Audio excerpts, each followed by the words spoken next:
Alright. Hi. Happy Mercury Day. I hope you're doing well. I am the truth and you are too. Welcome to this week's Mercury Day Energy Reading. I appreciate anyone who stops by, anybody who watches, anyone who supports. I really appreciate you. Everything you need to know is in the description box of this video for you to see. My email, my social media, my link tree, my Venmo, my Cashapp, my PayPal, my wish list. If you would like to donate or tip, which is very much appreciated, it's helpful. The information to book a reading with me, everything you need to know, is in the description box of this video for you to see. For this week's Mercury Day Energy Reading, I will be channeling with their segment, who's supporting the collective highest good and the air is good. When you look up segment, they say that she is the Egyptian goddess of war. Oh, it was, they had a specific thing. Okay, yeah, goddess of war and the destroyer of enemies of the sun god Ra, and she's also the Egyptian goddess of disease and with healing and medicine. When I asked segment who she is and how would she like to describe herself, she said the following: protective, authoritative, firm. The number 4 and 234 came up, so I think I see 4 as security, nurturing, protection, and I see 234 as an ascending number, moving forward, expanding, and the sacral chakra and the third eye chakra came up. And she said the following as well: ability to see, especially from all perspectives, create and bring in, hone in, and protecting that. Protector of mothers, mother energy, feminine energy, intuitive, seers, intuitives, creatives, those who surrender to the realms. Segment ensures foundation and protection. So yeah, that's segment for you, and I'll be channeling with her for this week's Mercury Day Energy Reading. And if you hear any extra sounds during this reading, I apologize in advance. Life is life, and I don't handle if it gets too much. Like, comment, share, and subscribe. That's very much appreciated and it's helpful.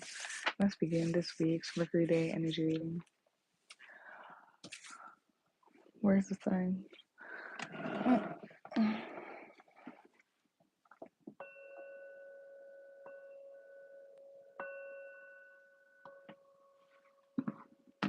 All right, let's get started.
Boy.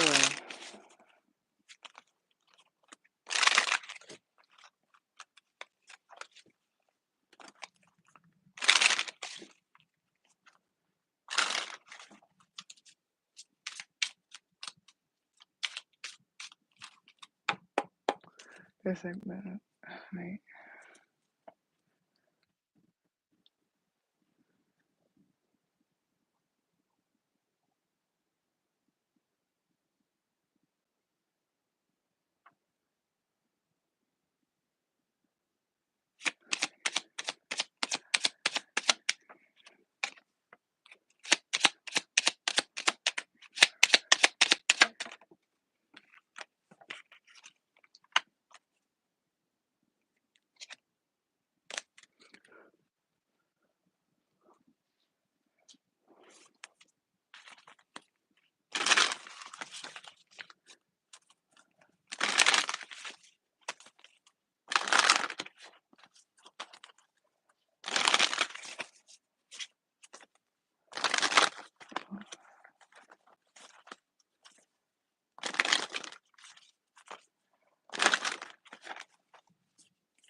That is crazy. My mind is wonderful.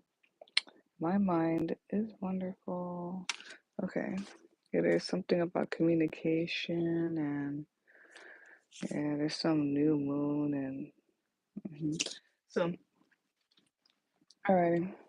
For this week's Mercury Day Energy Reading, the topic is family feud or self conflict. I don't know. When I was channeling it, I wasn't sure if this was like an actual problem or if this was in someone's head. And it's crazy because as I'm like preparing and was getting to this point, I was like, if I see the Eight of Swords, it's definitely the person. It's like the problem with yourself. It's nobody but yourself. And then I was like, the Eight of Swords came out. Uh-huh. And then something about self-destructive because we had the Tower card there. And then as I was shuffling too, the Moonology cards, I was like, watch Gemini come out here, and the new moon in Gemini came up. Not only that, the new moon in Virgo came up. Both cards about that has Mercury, so something about communication, maybe anxiety and nerves. But yeah, so again, for this week's Mercury Day Energy Reading, the topic is family feud or self conflict. The card that came out is Two of Wands with a waiting game. The bottom of the deck, which is a summary of that, is the Eight of Swords, trapped in fear. Top of the deck, usually watching this right now, you got the Nine of Pentacles, Material Harvest. And then the Queen, to clarify, the Two of Wands, the waiting game, you got the Queen of Cups.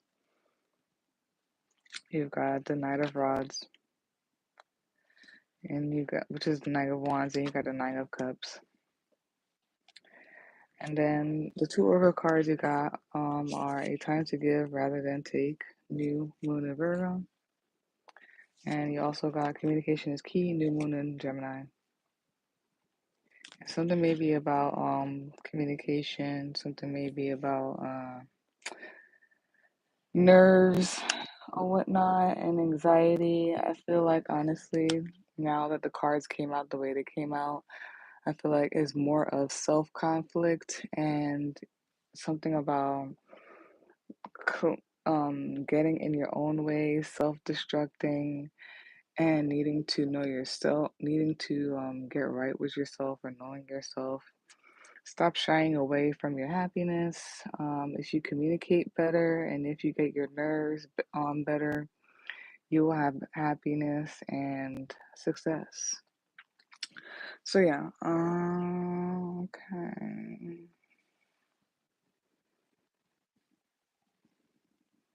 There's something about the end of a cycle. Yeah, end of a cycle. Something about transcending, going beyond. Something about possibly traveling, learning or teaching philosophy. Mhm. And then, yeah, there's something about being sure about yourself, about the core of you, about who you are. Um, and if there's like a fork in the road or something like that, something about decisions and making solid decisions, but like truly knowing yourself and walking very surely in that. Something about finding your passion and walking in that as well.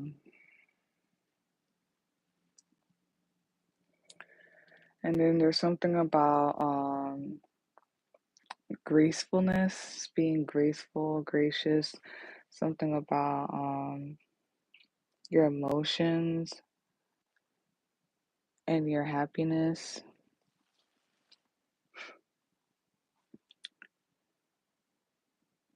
And yeah, pretty much that.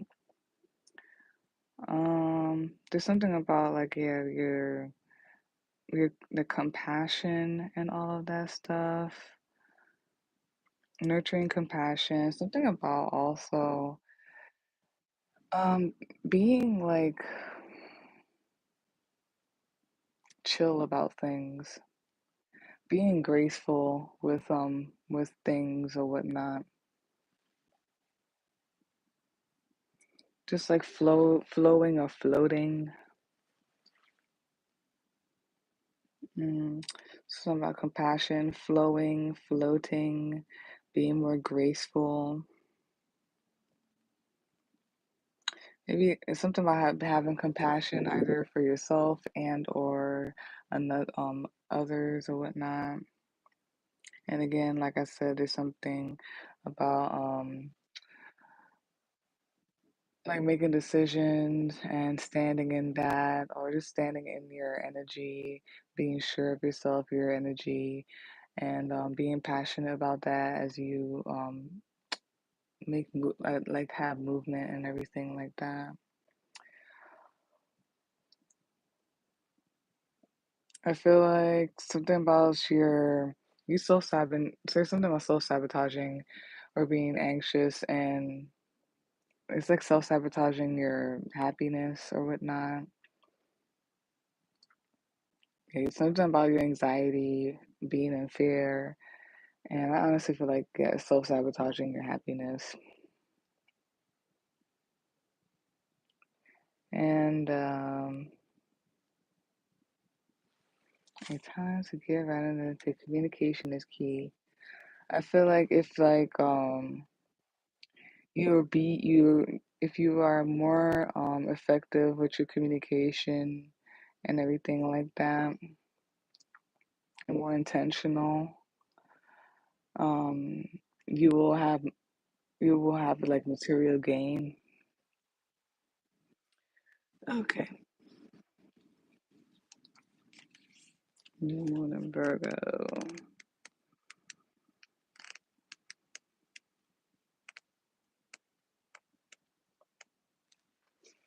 Yeah. So I don't know, like something about being sure about yourself for the core of you or whatnot. Some of you maybe not knowing this, like self-sabotaging and nervous. You don't know the core, like you are just like you should be sure in yourself, and I feel like you're just self-sabotaging or being nervous or in fear or something like that. And you can or do have what you call it material, yeah, something very straightforward, and you can or do have material harvest right now. Something is super clear and straightforward. You should be solid about everything about yourself. Um, there's something about having like this graceful, compassionate, passionate energy. Um, I think you should be happy. You should be also, yeah, you should be happy. Okay. Yeah, that's so interesting, man. I was like, if this Eight of Swords come out when I shuffle and all that stuff, it has to definitely be the person. It's not any. There's no family feud. It's just like something about self-sabotaging or it's like this a problem with yourself. And then it came out. I was like, dang, that's crazy. And then as I was shuffling the Moonology cards, I'm telling you, in my head, I was like, if I see Gemini come out here and New Moon Gemini came out, I was like, uh-huh. And not only that, the Virgo came out. And they both share Mercury. So it's something with like nerves and communication. I feel like there's something with effective communication and nerves, and I think something might be in someone's head, to be honest. We have a time to give rather than take, New Moon in Virgo. When this card comes up, it's time for you to take stock of your situation. Where are you and where do you want to go? The new moon energy of this card suggests a restart, and the Virgo energy suggests you make that restart a clever one that's simple and well organized. Virgo also has a strong health aspect to it. So if you've been unwell, this card suggests that your health is on the up. Virgo loves clean eating and alternative therapy, so add these into your routine now, however you've been feeling. If a situation is blocked at the moment, it could be that you're overanalyzing things or being too critical. It's time to ask less what someone else can do for you and to think more about what you can do for others. Attune to the moon, recommit to healthy morning and evening routines. Additional meanings for this card are gradual improvements are coming. Pay attention to detail if you want success without being pedantic. Be of service to others, and love and money will follow. Yo, that is definitely what this is. That's what I was saying for the end here. Like to be yeah, to you need to like have more effective communication or settle your nerves or your mental energy or whatnot in order to like be successful. That's crazy. Yeah, so be of service to others and love and money will follow. The person you're asking about is reliable. The teaching is the following. Virgo is a sign of health, service, and analysis. Energy, its energy is precise and has a feel of the harvest about it. When this card comes up, it could be that a wonderful bounty is coming your way. However, the energy of the new moon in Virgo is usually about getting your life in order. So that's what you need to do at this time of the Virgo new moon, and whenever else you pull this card. Yep. In order to do that, you definitely um you need to align yourself to get this boom. So we have communication is key, new moon in Gemini. A successful relationship usually comes down to one thing, communication. And the new moon in Gemini card is all about the start of a new cycle of communicating with the person at the center of your question. Talking things through is the answer to whatever it is you're asking about. If you can't talk to that person, you can journal about it to yourself. Emails, text messages, and all other forms of communication will also help you now. If the issue you're asking about concerns a sibling or neighbor, there's a new start coming, a time to wipe the slate clean and start over. This card could also suggest you've been too frivolous lately and need to get grounded again. What I'm saying. But most importantly, drawing this card emphasizes the need to communicate. Attune to the moon, write a list of all the people you love most and see if you're prioritizing them. The additional meanings for this card are the following. Time to tell someone how you feel. Don't be all in your head and not in your heart. Someone is flirting with you, read more books. And the teaching is the following. Gemini is a sign of communication and socializing of ideas and travel. And energy around it and around this card, no matter when you pull it, is speedy, gossipy, and flirtatious. The new moon in Gemini is a wonderful time to get out and socialize. Gemini loves a chat. One thing to be aware of is that this card can also indicate being mentally scattered. Daily meditations will help to unscramble crossed wires in your brain. And what you call it? It's gonna be Gemini season soon, like next week. So yeah, I need to get y'all mental together before Gemini season comes up, cause that shit it can get real chaotic if you don't get yourself together. Just saying.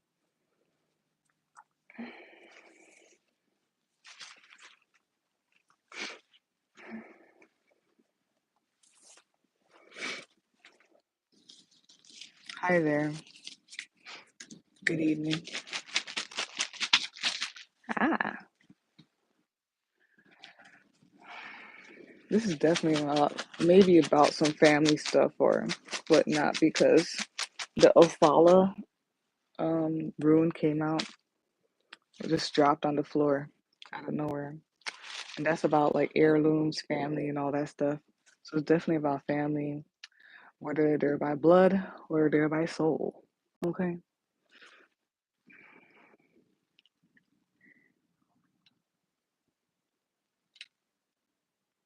Okay.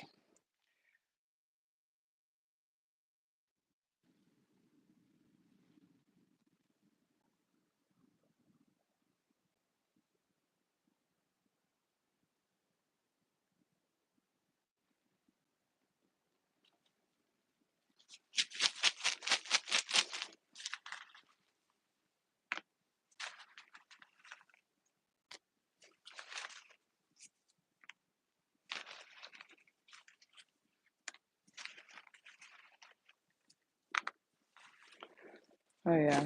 There's no signs here.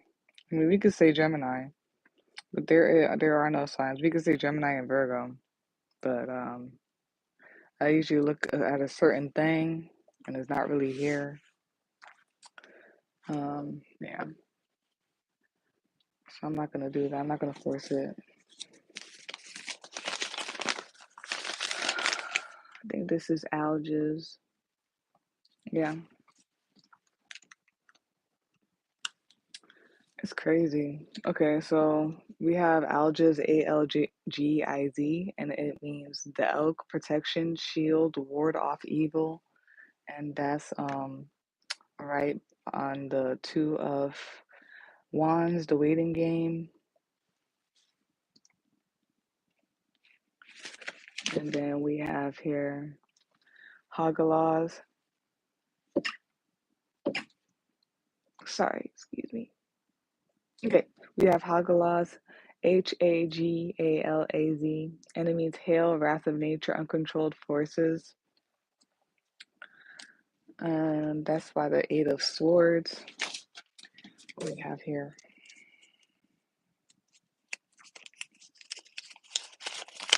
And yeah, it's like spiraling up in love and all of that.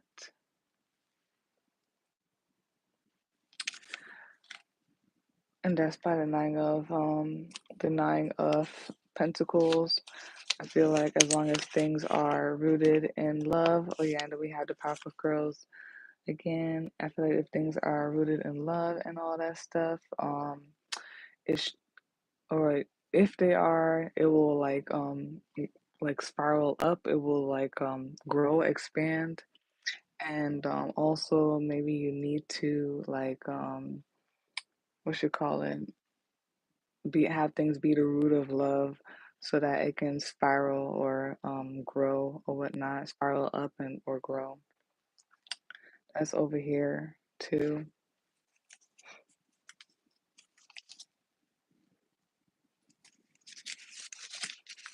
And then we have the ellipsis, which is a noun, and it's the dot dot dot. It means the omission from speech or writing of a word or words that are superfluous or able to be understood from a contextual clues. And that's very funny because it's over where the communication stuff is at. So yeah, something we all needing to communicate. Just wanted to say at the bottom of the deck of the clarity cards is the devil. And over here it said to ward off evil and all that stuff. Don't let the devil energy get your mind.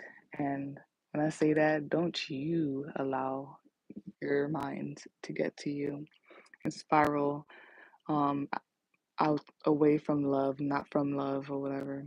So yeah, anyways, that is it for this week's Mercury Day Energy Reading. The topic, family feud or self conflict. If you would like a personal reading, you can visit my link tree. You can email me, set up a day and time. They will also be in the description box for you to see. Like, comment, share, and subscribe. That's very much appreciated. It's helpful. And peace out.